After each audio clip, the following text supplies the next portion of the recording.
One more DWRG review. This is a review of Season 18 in general, but I'm reading out the last portion, which is about Logopolis and its relation to the entire season, and it's from Thomas Cookson, 11th of the 10th, 2011, set in stone. Logopolis is a difficult, nebulous story to grasp, really. The show has rarely ever been this bleak and depressing before, save for the Daleks and the Silurians. Moreover, it actually seems to utilise horror of Fang Rock's real-time approach to convey the final moments of the Fourth Doctor. It shows the Master at his most ruthless and murderous in ways that really couldn't be sustained after this, turning him into an ice-cold, deaf incarnate figure. Beyond that, though, his motivations are pretty weak. The story features some of the strongest acting in the show's run, and the Earth sequences actually convey a sense of the banal real world framed in a strange and fragile cosmos, which complements how the end of the universe feels like a real possibility here, something only conveyed again in the Dalek Empire audios. There are some haunting, disturbing images indeed, and yet the Doctor's final demise comes across as grand and heroic and beautifully graceful.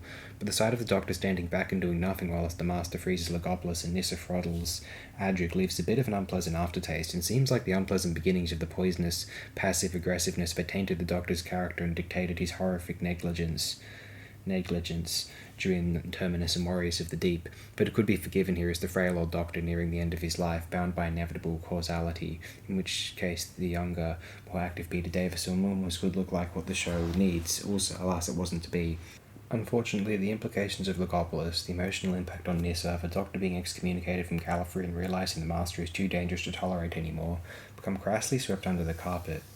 The overall problem with canonising Season 18 is that the JNT era gets better from here, enlightenment, revelation of the Daleks, and yet simultaneously gets worse, time flight, twin dilemma, so it's tempting to think that the show should have just ended whilst it was still good, but this leads to the other issue. The Tom Baker era is where a show that had been an experimental work in progress achieved full-rounded quality and maturity. It became complete, and if the show ended during Tom's tenure on the Seeds of Doom or Horns of Niemann, the show would feel finished. Season 18 sees the show become a work in progress again, then later a work in regress. Logopolis is more a cliffhanger than finale, with the Doctor's future uncertain and a homicidal new Master on the loose.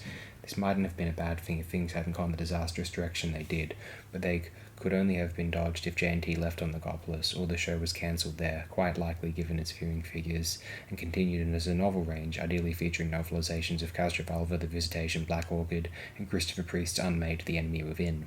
It hardly matters that the Fifth Doctor is a blank slate stranger at this point, since the NAs and EDA seemed only loosely based on their TV Doctors anyway, although Enlightenment would have been an ideal character template. Whilst even fans who remembered the Mind Robber, Inferno, and Genesis of the Daleks probably couldn't envision stories like Enlightenment or Revelation of the Daleks. Caves of Androzani was familiar Robert Holmes territory, and the later McCoy era does little that horror of Fang Rock, Inferno, and Evil of the Daleks hadn't already done beforehand. They certainly could never imagine the horror of Warriors of the Deep or Twin Dilemma, nor should they have to.